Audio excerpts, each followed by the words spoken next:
December 7th, 2021. I would like to do so with thoughts and prayers for Commissioner Sullivan, who's not with us tonight. I know he's working through some health issues, so we're thinking of you, Brad, and happy we have quorum here to proceed. We'll start with the flag salute by Commissioner Carter. Please stand and join me in the pledge. I pledge allegiance to the flag of the United States of America and to the republic for which it stands, one nation, under God, indivisible, with liberty and justice for all. And proceed to roll call. Commissioner Carter? Here. Maddox? Here. Richardson? Here. And Sullivan. Thank you. And do we have any presentations this evening? No, we do not. We do not. Okay. Public comment, I will read the statement as I see we have some speakers this evening. So a total of 30 minutes is provided for members of the public to address the Public Traffic Safety Commission on items that appear on the consent calendar or a matter not listed on the agenda. Each speaker is limited to 3 minutes. For all business items on the agenda, each speaker is limited to 5 minutes. Public comments may be made in person at the meeting by submitting a speaker card to the secretary or by submitting an email to be read aloud into the record at the meeting by the secretary. Email comments must be submitted to the Public Traffic Safety Commission at temecula.gov. Email comments on all matters, including those not on the agenda, must be received prior to the time the item is called for public comments. Email comments shall be subject to the same rules as would otherwise govern in-person public comments. We'll move now to the consent calendar. All matters listed under consent calendar are considered to be routine, and all will be enacted by one roll call vote. There will be no discussion on these items unless members of the Public Traffic Safety Commission request specific items be removed from the consent calendar for separate action. We have one item, approve action minutes of October 28th, 2021. Is there a motion? Yeah, I'll motion. I'll second. We have a motion by Commissioner Maddox, second by Commissioner Carter. Roll call vote. Commissioner Carter? Aye. Maddox? Aye. Richardson? Aye. And Sullivan. Thank you. All right. On to business. Item 2 on the agenda is traffic calming on RORIPAUGH Road, stop controls analysis, with the recommendation that the PTSC adopt a resolution establishing multi-way stops at the intersection of RORIPAUGH Road and Swallow Court, and recommend staff implement striped pedestrian crosswalks at the intersection of RORIPAUGH Road and Swallow Court, pending City Council adoption of multi-way stops. We have a report? Yes, we do, and it's going to be the Nick show tonight, so Very good. I'll turn it over to Nick. Thank you, Pat. Good evening, Mr. Chairman and Commissioners. This presentation is regarding the traffic calming on RORIPAUGH Road, the multi-way stop analysis. A little background on this project. The HOA for the RORIPAUGH neighborhood in August requested to have a striped pedestrian crosswalk across RORIPAUGH Road at Sanderling Way. Sanderling Way is just south of Swallow Court. Staff did not like that idea, going around that bend. It was not proper line of sight, so we decided to look at a better location would be Swallow Court, and that's what our analysis looked at, multi-way stop analysis. A little background on RORIPAUGH Road. It's 44 feet wide, residential collector, has a posted speed limit of 25 miles per hour, and has a average daily traffic of 2,700 vehicles. Swallow Court, it's 40 feet wide, local residential street, also posted at 25 miles per hour and has an average daily traffic of 97 vehicles. One thing to note is RORIPAUGH Road connects Nicholas Road and Winchester Road, two major corridors. As part of the stop controls analysis, we review data collection, we review collision history, we evaluate sight distance, and we combine all that information into a multi-way stop warrant analysis, and that's what we'll be reviewing tonight. In September of 2021, staff collected volume data over a 3-day period. We collected traffic vehicle data and also pedestrian and bicycle data. That's where we learned of the 2,700 ADT for RORIPAUGH and 97 ADT for Swallow Court. We also learned that there's 120 pedestrians per day at that intersection, and most of those pedestrians, looking into data, is kind of during the school time, 7:15 to 8:15, and then the 2:15 to 3:15 timeline. In reviewing the collision history, there's been 0 accidents over the past 3 years. We reviewed the sight distance and learned that there is proper sight distance at the intersection currently. The minimum for a 25-mile-per-hour road is 150 feet, and the sight distance clearly passed that, so that worked out well there. As part of the multi-way stop analysis, we look at a multitude of items. The minimum items that we look at in order to justify the 3 warrants is minimum traffic volumes, collision history, and roadway characteristics. All these items the minimums were not satisfied. So from that perspective, multi-way stops are not justified. But the policy for residential stop signs gives us flexibility to justify stop signs where there is a need to provide other engineering judgment ideas. For instance, the 3 items in blue here is vehicle ped conflicts at schools, parks, and activity centers. There's controlled crosswalk locations. There's nothing near this location. And is a multi-way stop work in that area? Does it make sense?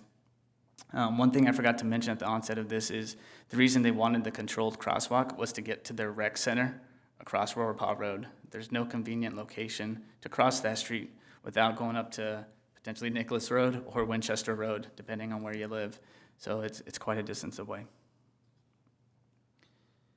So based on our evaluation of those last 3 bullet items, we feel that multi-way stops at this intersection are justified for this location. On the screen, I am showing a conceptual striping exhibit of what the multi-way stop sign would look like with the pedestrian crossings marked out. Staff's recommendation for the commission is to recommend the city council adopt a resolution establishing multi-way stop controls at the intersection of RORIPAUGH Road and Swallow Court, and also to recommend staff implement striped pedestrian crosswalks at the intersection of RORIPAUGH Road and Swallow Court pending city council adoption of multi-way stop controls. Thank you, commissioners. If you have any questions, I'm here to answer them. And if I could just give a little more background information also, you may recall that we've looked at traffic conditions on RORIPAUGH Road several times in the past few years, and we've actually implemented other traffic calming measures on the road, the striping, and we've installed V-calm signs and things like that. And there is I'll call it a relatively larger amount of traffic on this road than a typical residential road. So those are the other factors that kind of went into the recommendation that you have before you this evening also. Questions? With those changes that we've done in the past, have we gotten positive results with the road diet, as we call it, or, and I know one of the big concerns back then was the pass-through because of the school and everything. Has that slowed down a little bit because we lowered the speed limit? I'm going to see if Nick or Eric knows if we've gotten any data out of the VCOM signs and what that volume data looks like. And as you recall, too, there was a construction project at Nicholas and Winchester that kind of pushed some of the additional traffic over to RORIPAUGH, and that's been completed now. So I think that some of that traffic has subsided now. But have you guys looked at the volume data there recently? Yeah, the volume data came back a little bit lower than when we analyzed it during the construction that was going on with the Winchester Road widening. The speeds were very similar on both. They range from 31 to 32 on an 8th percentile average. So both now at the present versus when the construction was going on, it's pretty similar as far as speeds go. And posted speed on the RORIPAUGH there is 25? Yes. So we're still seeing speeds above even with the striping changes? Yes. Okay, that was one of my questions. I guess my other question was, I drove the road this weekend, and there's lots of other intersections, one after another, and we're choosing Swallow Court because it is closer to the clubhouse amenity? Exactly, Okay. yes. Thank you. David? No questions, just a comment if we don't have any public comments first. I think we do have public Okay. comments, so just no more questions? Then we'll have our speakers now. Angela Jenkins.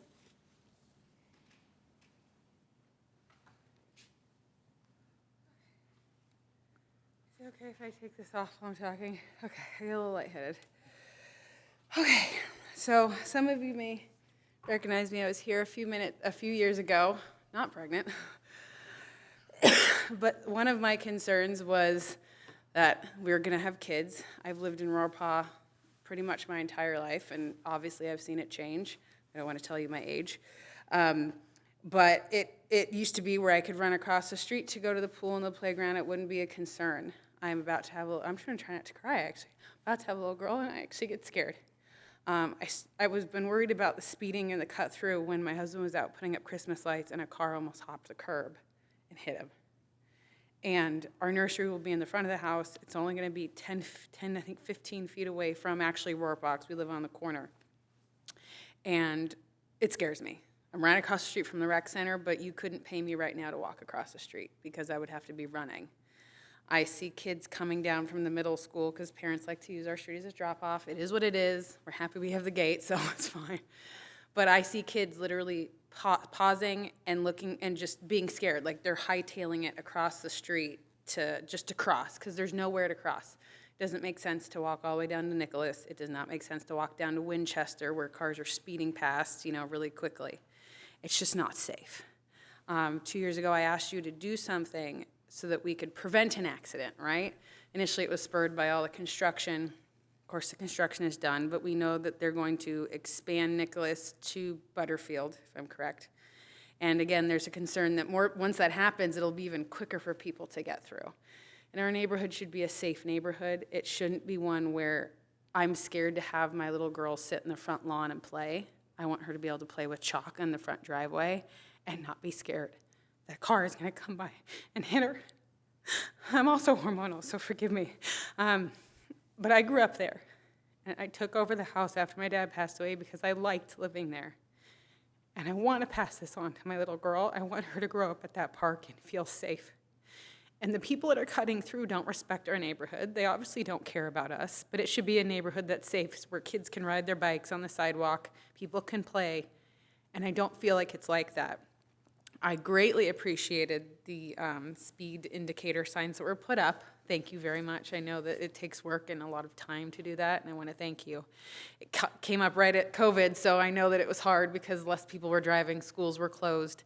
I know that we're reopened, but I don't think we're reopened at that full quite capacity yet. I mean, I'm working from home 80% of the time. Today was unfortunately not one of those days. So I rushed here. But I am concerned. I even asked, I said, I didn't care, put the stop sign at Sanderling, but I know it's not safe because it is more of a blind turn coming. But we want to deter people from using our street as an alternative to Winchester. It should be safe. And I shouldn't have to think about moving, which we can't afford. We're about to have a baby just to feel safe. I've already had to buy all new windows for my entire house, which will be installed next month at the cost of almost $7,000, so that I don't have to listen to the speed of the traffic. I have a stop sign in front of my house already. That doesn't cause any extra noise, right? It's the speed that I'm constantly hearing it. At night, people really don't care, and they're just flying through there. I can hear it in the bedroom. But I want to create a very safe environment. It's a neighborhood. The house doesn't face Winchester. And also, the houses have been there forever. It's almost like the nuisance has been brought to us, not the other way around. It's not a brand new housing development. It's not Summers Bend, where then we're complaining about something that's just been built.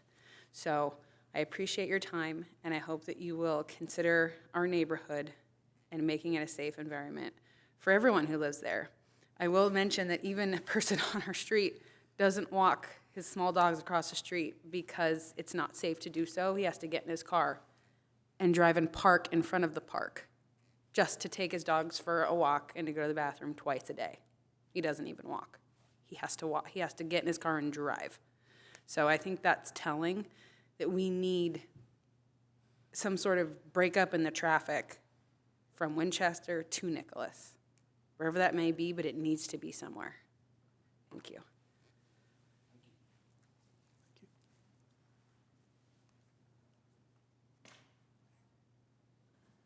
Next speaker is Matt McDonald.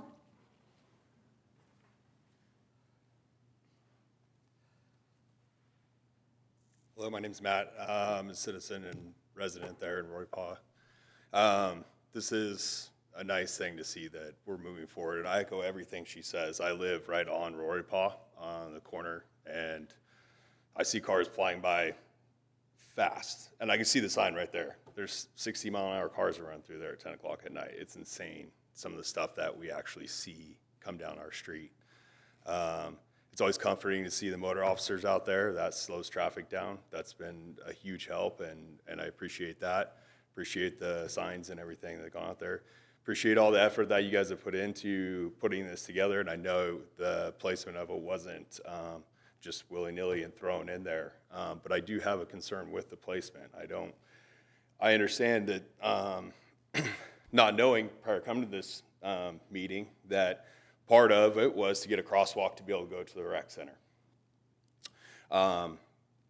It's also to hopefully slow down the traffic coming into and through RORIPAUGH, because we are a cut-through for everyone. We're not only the cut-through, but we are the drop-off center for James Day Middle School.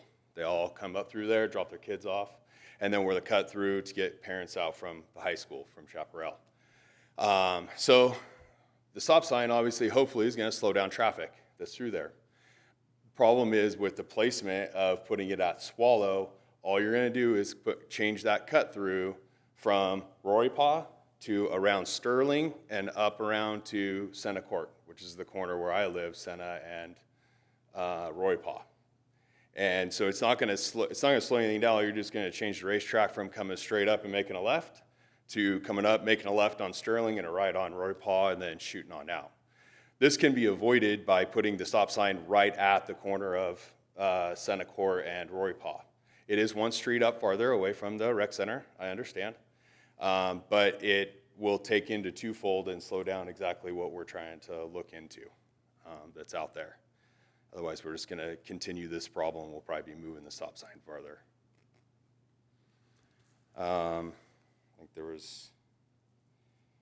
we talked about better sightline. You guys had talked about that as part of your presentation. This actually gets it up into a farther line of sight in both directions.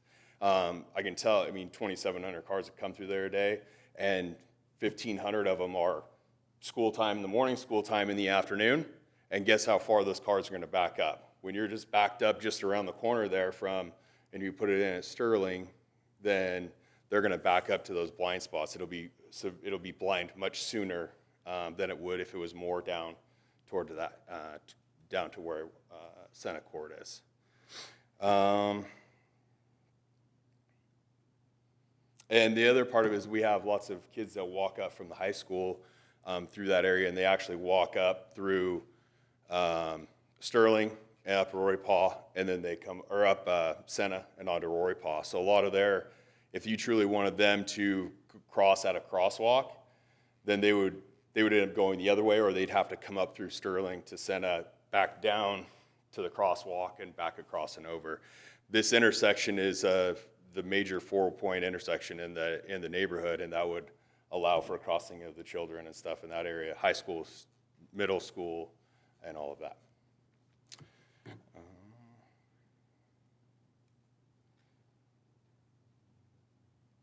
But I think that's about it. That's what I have. I appreciate you guys' time, and thank you, and appreciate you moving forward with this, and it would dramatically help our neighborhood. Thank you. Thank you, sir. Okay, now we will open it for discussion and comments. Mr. Maddox. Yeah, in light of the discussion we had earlier this year about all-way stop controls on De Portola Road, I initially looked at this item with a much more critical eye, but still could not find fault in the reasoning behind the staff recommendation, and the public comments that I've heard tonight have only reinforced that, how much we need this there. When you look at the problem that we're trying to solve for in this case, it is fundamentally different because it is about, providing pedestrians with safe access to their own neighborhood amenities and safe routes to the schools. The only concern I have with moving the crosswalk, further down is, if we move it too far away from the community center, that could encourage more people to, cross where there isn't the crosswalk. So I think I'd be inclined to stick to the staff recommendation as written. Skip, anything? Are you still thinking? I'll talk. Can we bring back up the image, Nick? We want to look at the overhead again.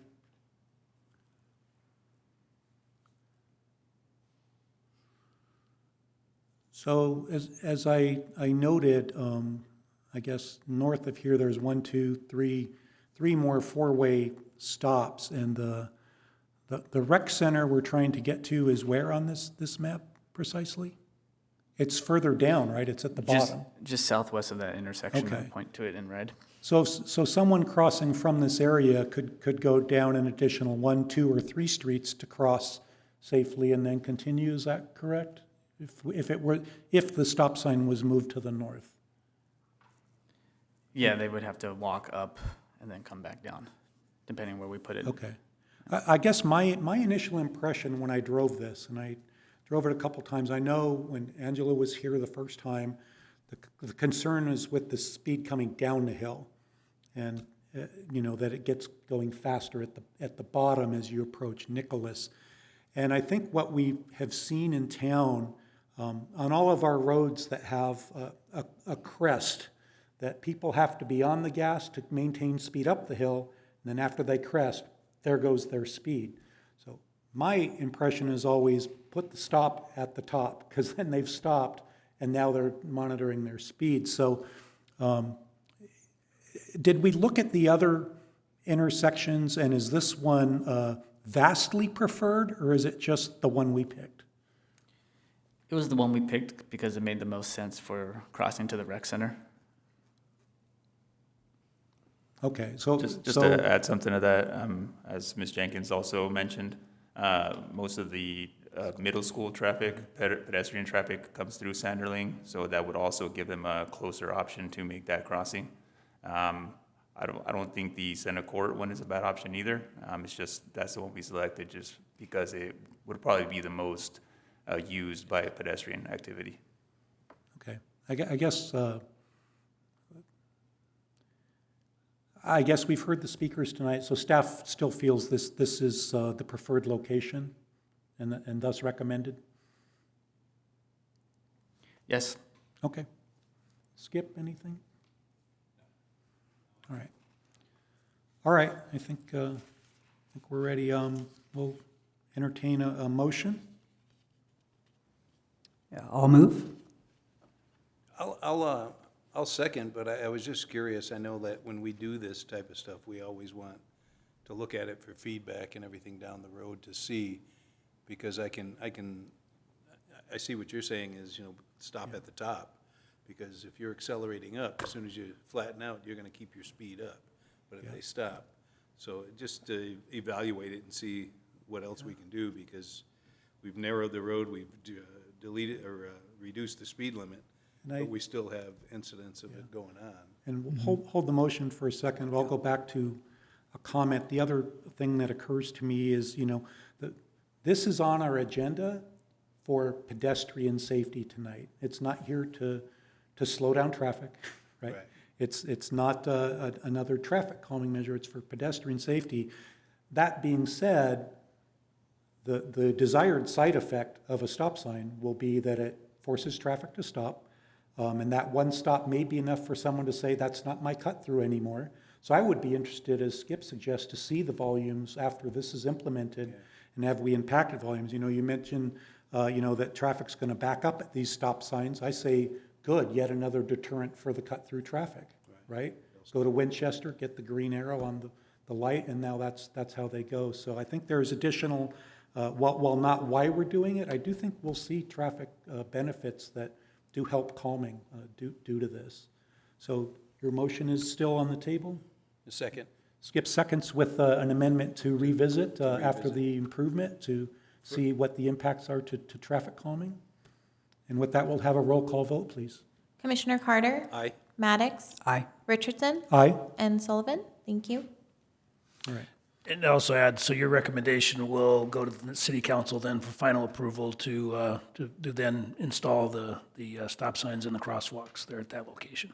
Thank you. So, and also just wanted to add your comment about wanting feedback on this, so we can certainly provide you feedback.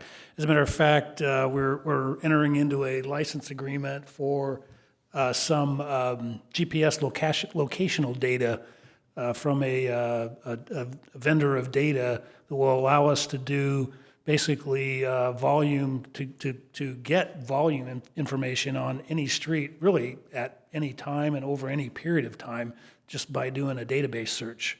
So we can provide you with feedback on things like this fairly efficiently with this access to this information. That's great. All right, we'll move on to agenda item number 3, the Carlton Way traffic calming, with the recommendation that the Public Traffic Safety Commission recommends staff implement advanced warning signs and centerline striping at the knuckle intersections of Carlton Way. And agenda report.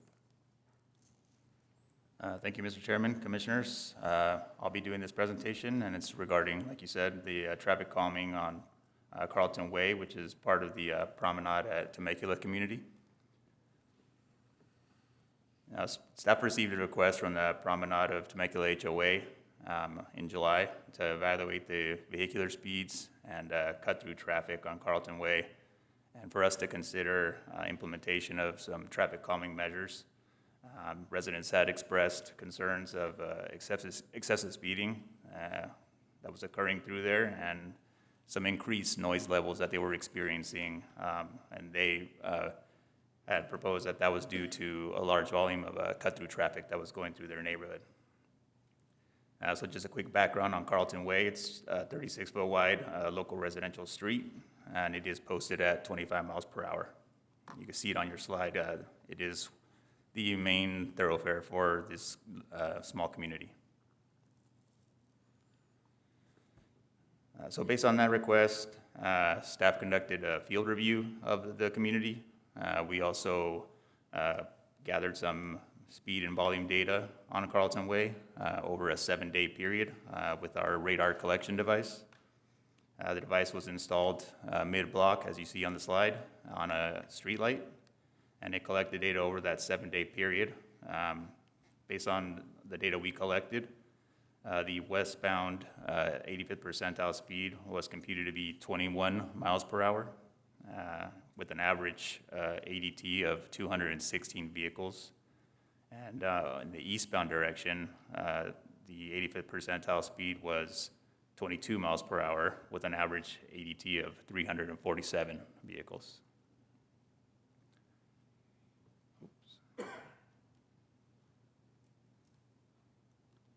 So that combined for 563 vehicles throughout the day, and as you can see, most of the speeds on there were slightly below the posted 25 miles per hour. So the data collected didn't support the excessive speeds and volumes that were mentioned on Carlton Way.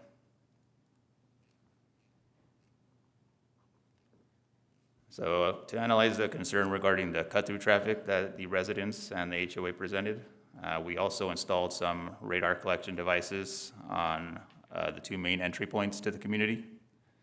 One of those was on Georgetown Lane, and that was facing westbound for the Margarita Road entry to the community. We also posted on an existing streetlight another radar collection device on Ryquest Drive, which is facing south towards Solana Way, which is another potential entry point to the community. So data collected off of those devices was an average of 385 vehicles coming off of Georgetown Lane through the Margarita Road entry, and 201 vehicles entering from the Rycrest entry point, which would come from Solana Way. It's combined for a total of ADT of 586 vehicles entering the community from the two entry points. In comparing with the 563 vehicles that we were averaging on Carlton Way, that data does not support a heavy cut-through volume, as was mentioned by the residents and HOA. So although we didn't find any speeding or cut-through traffic to warrant an issue at this time at the location, we did, during our field visits, notice that there was some sharp turns and cutting through of the existing knuckles, likely to not have to slow down and maintain higher speeds.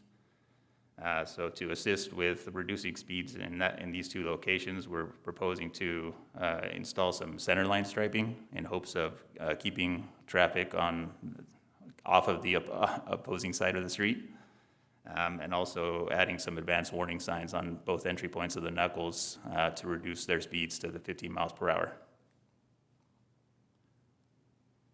So tonight's staff's recommendation to the commission would be to recommend that staff implement these items of advanced warning signs and centerline striping to these knuckles to aid in hopefully reducing these speeds around the knuckles and on Carlton Way.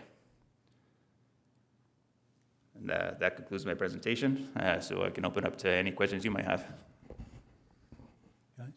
Yeah, David? A couple of questions for you.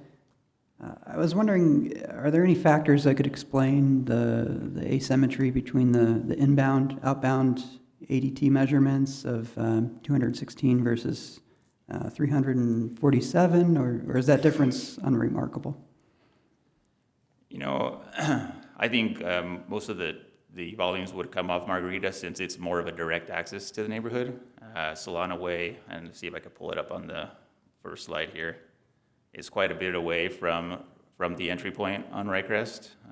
So that's probably why we have more of a volume there. Also, this gives direct access to the homes on Georgetown Lane, where volumes that were coming on Rycrest, they could also head east on Wynwood, which is the other entry point to the Promenade community. So there's other homes east of there that could be part of that 216 volume. So that would be my answer to your question as far as why most of the volumes are coming off Margarita Road. Yeah, that makes sense. Thank you. No problem.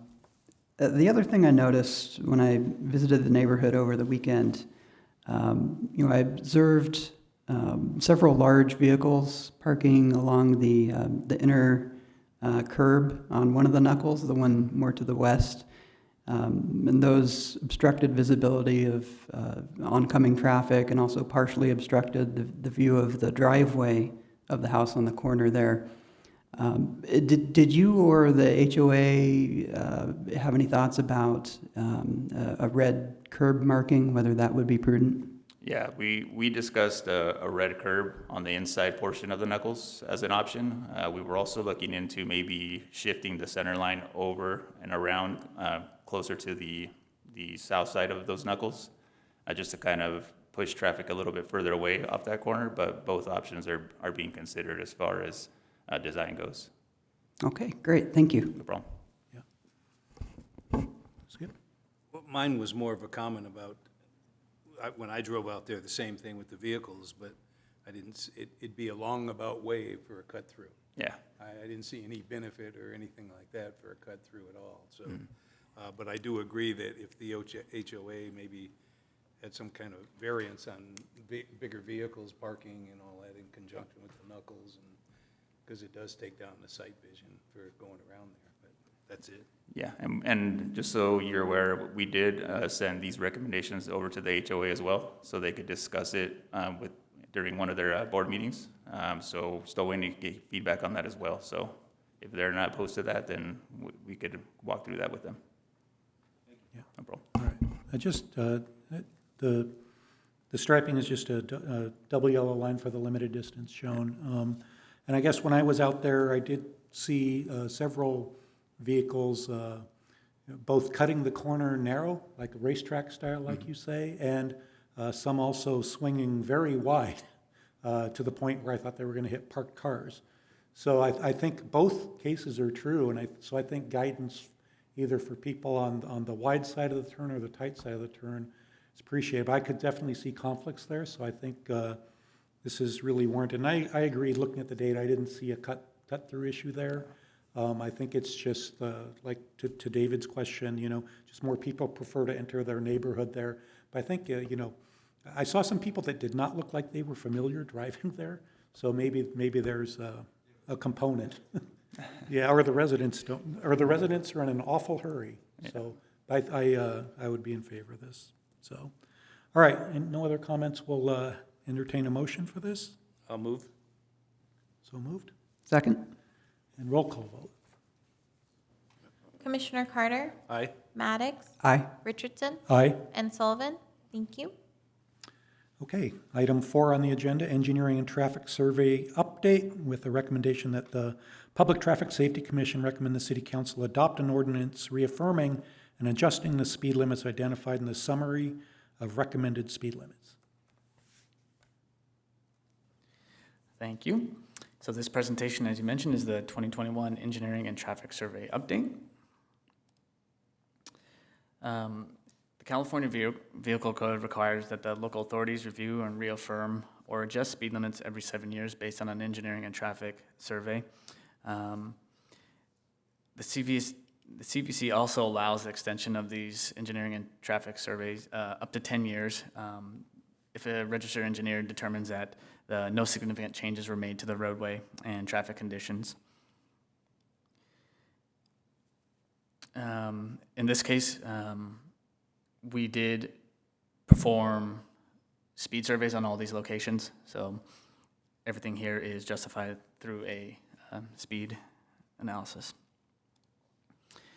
So for this engineering and staff study, we reviewed 39 segments, which consisted of actually 21 roadways. 22 of the roadway segments reaffirmed the existing speed limits, and that's what's shown on this slide. Want to point out that for Via Norte, the 35 mile an hour segment, we are potentially looking at trying to justify that as a 30 mile an hour speed limit, just to keep consistency with the whole roadway speed limit in Meadowview. So that may change. We're still internally talking about that one.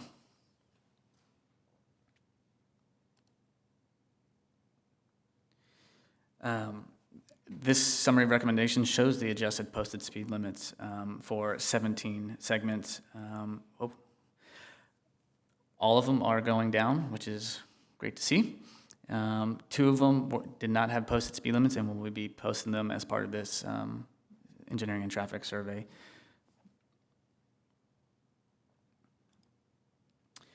Staff recommends approval of the recommended action. And we recommend that the City Council adopt an ordinance reaffirming and adjusting the speed limits identified in the summary of recommended speed limits. And with that, are there any questions? Anything, Skip? I just have one, and I know this is kind of a routine 5-7 year type thing, but when you go out and take the radar, I know when we go out to a neighborhood and check it out, we put 7 days up there and we get some speed. I was looking at some of the stuff there, and it went out in middle of July, and I'm talking more on the Vail Ranch Red Hawk Circle there, where we've already narrowed it down to the 1 lane. But they go out in July at 11 and something in the morning. Do they just shoot it one time, get a few cars, and then they move on to the next? It's not a long, lengthy... Yeah, they shoot it for a certain number of vehicles. I believe they shoot it for 200 vehicles, or maybe 100. It was It's around not that just, time, yeah. They give a whole survey of it, so. Okay. All right. And so they don't come back and visit a different time of day or anything? No, it's a one-time. It's a one time, so we make our recommendation on a one-time 200-car thing that'll last for 5 to 7 years. So. and- Yeah, the survey sample is pretty large though, with Right, the yeah, 200. yeah, okay, all right. I wanted clarification because I was reading through some of that, and I'm familiar with this one because I drive it all the time. And I was surprised to see how low those speeds were because normally it's not that low. But, Sure. You know, it was just clear up some curiosity on my side. Thank you. I was going to suggest that a reason for that going down was the revised striping Right. that you mentioned too, so. Yeah. Yeah, it seems to have worked really well. Comment? Yeah, comment. Cool. So with regards to Assembly Bill 43, which is the new, traffic safety bill that was signed into law just a couple of months ago, just wanted to throw that out there. My understanding of this is that it reduces the mandatory survey frequency from every 7 years to every 14, that it relaxes the definition of a speed trap, and also provides a little bit more flexibility around that 85th percentile rule. Maybe there are some tools in there that you could use to revisit that, the Via Norte thing. Just wanted to put that out there. You beat us to the punch. We were going to talk about that in the traffic and engineers report, so I can give you guys an update on that. Awesome, yeah. I guess my comment, I looked through all the speeds, they look good. No one ever comes to our meeting and says, you've got to raise the speed, right? They come here and say, slow down, everything went down. The one that jumped out at me a little bit, I guess, is La Paz went down 10 miles an hour from 35 to 25. That's a short stretch of road. Any idea what caused people to drive so much slower there? Yeah, it was justified. It wasn't necessary they were going 25 miles an hour. We had to justify it down. Okay. Since it's a residential area coming into a roundabout, we really wanted to slow people down since there's been accidents at that roundabout. Yeah, and I think that's part of what you'll talk about is the flexibility to round down and not necessarily up. Yeah, and So- that's, like Nick was saying, is that has a lot to do with really kind of the conditions of that road and the fact that you've got, even though they're larger lots, direct access to the homes off of that road. So we felt it was appropriate to go to that lower limit. Right. I guess my other question would be if a resident or a commissioner has a concern about the speed limit posted on a specific section of road, do we have flexibility to add that in a survey before it's up for its normal review cycle? We can. We could certainly look at it.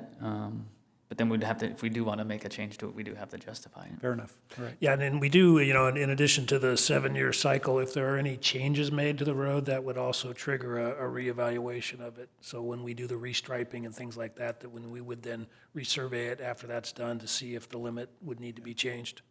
I think it's more of a concern that following the rules that say thou must raise the speed limit, there are certain places where people have gone well over and we've raised it. And now there's concern of, that we have a safety issue with the speed. So, all right. Anyway, for this, I think we're ready for a motion. Yeah, I'll move. I'll second. And roll call vote, please. Commissioner Carter? Aye. Maddox? Aye. Richardson? Aye. And Sullivan? Thank you. All right. And now we will have division reports, California Highway Patrol. Very good, thank you. Our stats for November, let's see, we got fatal collisions at 0, which was good. Injury collisions at 57. Property damage only collisions at 71. Our enforcement contacts number at 871, with about half of those, 443 were citations. Motor services were up to 395. And our Start Smart and car seat installation programs are still doing very well. We're full for each of those. So, good stuff. I'd just like to make a comment. I was reading an article earlier today, and my hat's off to you and the PD and all that on that retail task force that you guys have got going on for all those smash and grabs and all that, whatever they're doing, swarming them. Yes, sir, thanks. We were out today. all over Southern California, yeah, enforced, so, yeah. We did a few drive-bys, walked through the malls, kept our eyes out. Yeah. All right, very good. That it? Fire Chief's report next. Yes, sir. Good evening, Good evening. Chairman and Commissioners. Report I'm going to provide you is for obviously the October service calls by the fire service here. We'll be getting the November ones here to you probably this week. Get those turned in so we can address those here in the next meeting. So as you can see on the slide, total calls of service was 864. Of those, 75 were traffic collisions and 13 fires made up of various there, as you can see, wildland, structure, and other. If we go to the next slide. In our plan review and inspection shop, you can see that for the month, plan reviews conducted were 544, which brought us to 4,200 for the year to date. Construction inspections completed were 381. Annual inspections, total of 470 for the month. And then general inquiries, face-to-face contact with the public was at 24. Next slide, please. And then we just want to cite that we are still participating. Spark of Love Toy Drive is continuous and ongoing, and collection of those toys is being accepted at all of our local fire stations, and we'll be continuing to do that, and we appreciate all the public's assistance in providing for this great cause. With that, end of report. Good. Thank you. I'll just say I took my first aid class with Matt Hayes recently, and excellent, really excellent. Thoroughly enjoyed it, actually. Yeah, we're pretty excited that obviously now that we're kind of turning the corner with COVID, that we're actually able to initiate and re-engage in some of those programs. As you said, Captain Hayes is engaging with the CHP programs.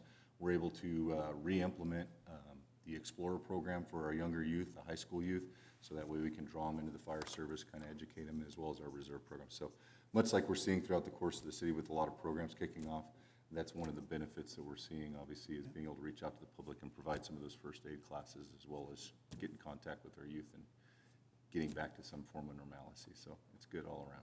Yeah, I felt like it. Very good. Thank you, sir. Let's see. We'll move on. Let's see, a police chief, so soon we'll file that, and traffic engineers report. For that report, I'm going to turn it over to Nick to give you a briefing on that Assembly Bill 43 that Commissioner Maddox mentioned. And Commissioner Maddox, you did already a good job of already summarizing it. Hit a lot of my points. But just a few items with it. The goal of the bill is to reduce the kind of growing trend in severe and fatal accidents that are occurring on the streets right now. And actually that ties directly into the goals of the LRSP, which we're working on in the city. The bill essentially makes it easier for local authorities to reduce speed limits for certain roadway segments. There are caveats on what they can do with it, but in general, it's going to make it easier to drop things down by 5 miles an hour. The bill goes into effect January 1st of 2022, but in order to reduce speed limits, it may take until June 30th, 2024. They don't just want to change it and then start issuing tickets. They need to have a way of doing it correctly, so it may take some time still.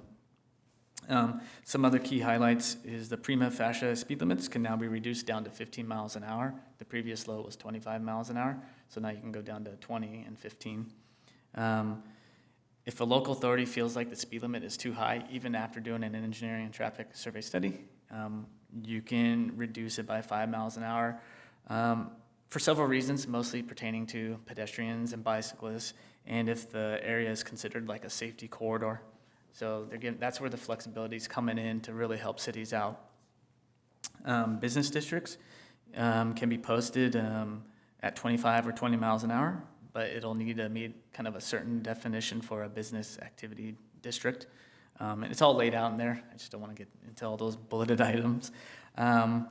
And then the last item is the bill would extend the period that a speed limit is justified up to 14 years, assuming no major roadway changes or striping changes. So that helps us out to extend our surveys longer. And that's about it. I had one question. I mean, with the prima facie speed limit's been 25 for forever. So if someone did want to reduce it, would they need to post it So is the default for unposted still 25, and then if it's not that, you've got to post it? Yeah, I think it's still gonna need, you're gonna still have to post it to the 15 or 20. I think 25 is still gonna be that minimum, and it's just gonna be used in very certain areas. Yeah, okay, very good.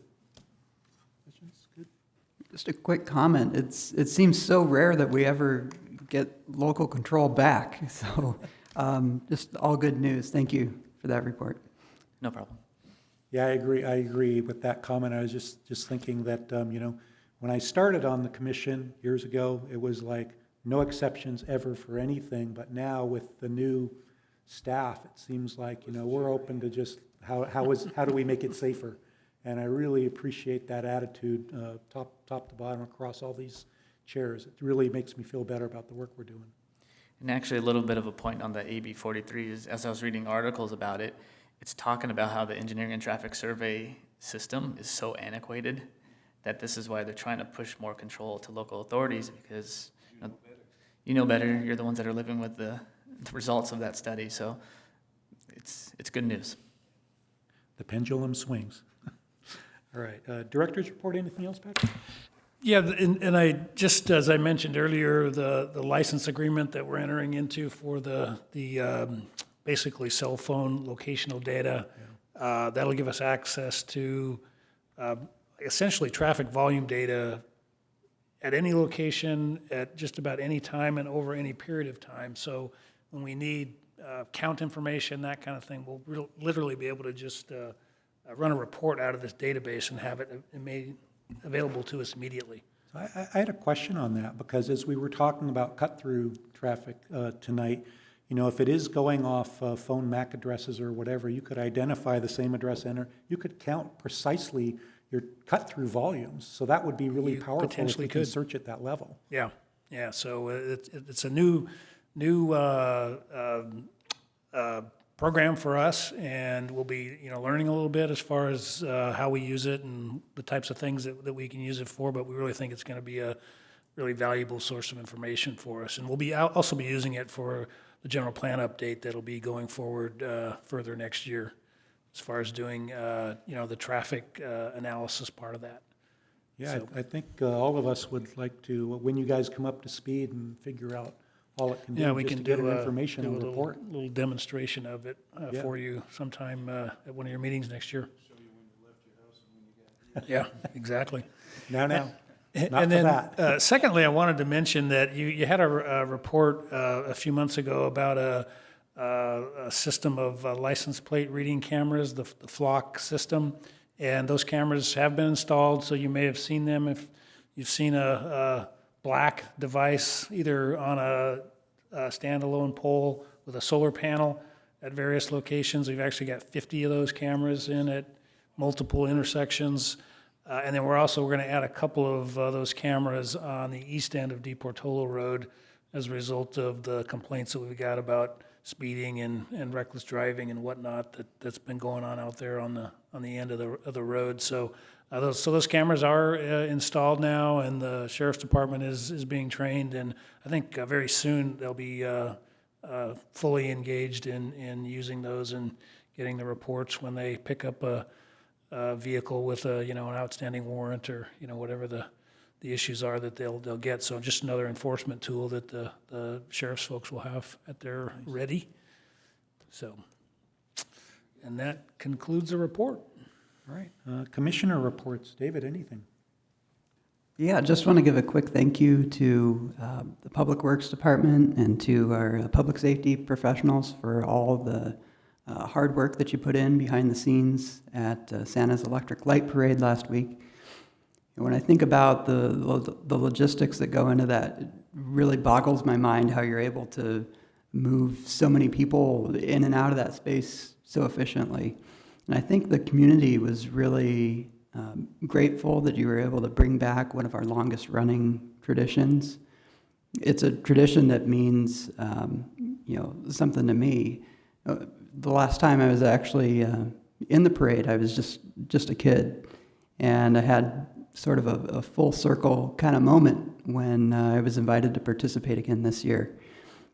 So I'll just wrap up my comments by saying as the year draws to a close and, as I reflect back on my first year in this new role here, it's just been a real pleasure to work alongside all of you. I hope everyone can find some time over the holiday to rest and recuperate, and I'm looking forward to see what we can accomplish together next year. Very good. Thank you. Skip? You good? Okay. Just a quick report. I will just say I am taking a position, and I will be in my spare time coaching at Great Oak High School. So I'm going to be an employee of the TVUSD. I don't think I need to abstain from traffic matters near Great Oak, because we do have those from time to time. Let me know if I'm wrong, and I do, but I just thought I would make it knowledge here that I will be coaching at Great Oak High School. And with that, I will adjourn tonight's meeting again with thoughts and prayers for Commissioner Sullivan. Thank you, everybody. Adjourned.